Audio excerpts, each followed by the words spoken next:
सरकारी काम तो ऐसा आता है, 6 नाम पर 12 साल बीत जाता है। नमस्कार साथियों, मैं प्रीति नंदिनी।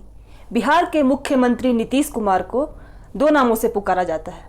कुछ लोग उन्हें विकास पुरुष कहते हैं तो कुछ लोग उन्हें कुर्सी कुमार कहते हैं। नीतीश कुमार विकास पुरुष हैं या कुर्सी कुमार हैं, ये नीति आयोग के 2020-21 के रिपोर्ट से हमें पता चलता है कि देश के बाकी राज्यों के मुकाबले बिहार कहां है। नीतीश कुमार के 16 साल के शासनकाल में बिहार में कितने विकास के कार्य हुए हैं, ये हर बिहारवासी और भारतवासी जानता है। यहां तक कि जो घोषणाएं 5-6 साल पहले हुई हैं, उन पर भी अभी तक जमीनी स्तर पर कोई काम शुरू नहीं हो पाया है। इस वीडियो में खास तौर पर मैं बात करना चाहती हूं दरभंगा एम्स के बारे में, जिसकी घोषणा 2015 के बजट भाषण में की गई थी अरुण जेटली के द्वारा। लेकिन 2015 से लेकर 2021 तक 6 साल बीत जाने के बावजूद स्थिति यह है कि अब तक वहां कोई भी काम शुरू नहीं हुआ है। लोकसभा का चुनाव जीत लिया जाता है, विधानसभा का चुनाव जीत लिया जाता है, मगर एक ईंटा उस दरभंगा एम्स के नाम पे नहीं गिरता है।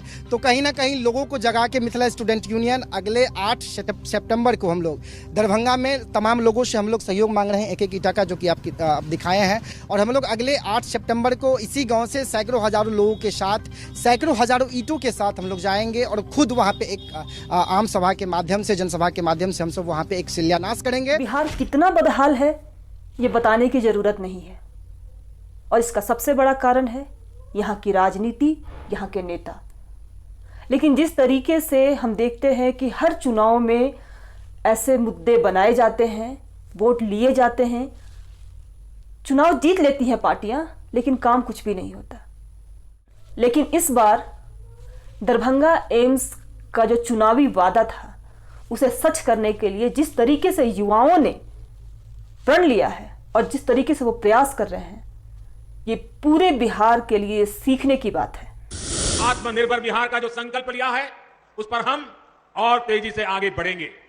दरभंगा में एम्स बनने से मिथिलांचल को बहुत बड़ी सुविधा मिलेगी।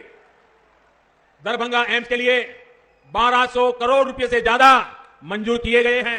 8 नए मेडिकल कॉलेज की स्थापना, और दरभंगा के लिए तो मैं आदरणीय प्रधानमंत्री जी को विशेष तौर पर धन्यवाद देता हूं कि आपने दरभंगा में एम्स की स्थापना का निर्णय ले लिया। चुनाव के समय तो हर राजनीतिक पार्टियां ऐसे लोक लुभावन वादे करती है, लेकिन चुनाव बीत जाने के बाद, सरकार बन जाने के बाद वो सब कुछ भूल जाती है।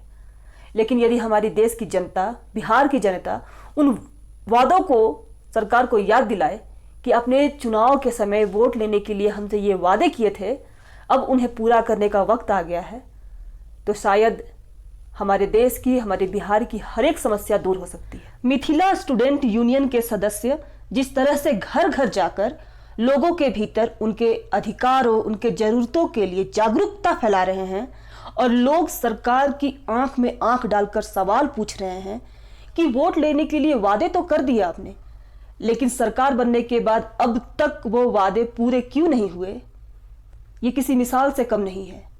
यदि बिहार का हर एक नागरिक इसी तरीके से सरकार से सवाल पूछे, अपने अधिकार मांगे, तो हमारा बिहार भी तरक्की के रास्ते पर जा सकता है। हम सभी बिहार वासियों को इन छात्रों का इस अभियान में समर्थन करना चाहिए, और जिस तरीके से भी सहयोग कर सके, सहयोग करना चाहिए। यह सिर्फ दरभंगा के विकास की बात नहीं है, ये बिहार के विकास और स्वाभिमान की बात है। जय बिहार, जय हिंद।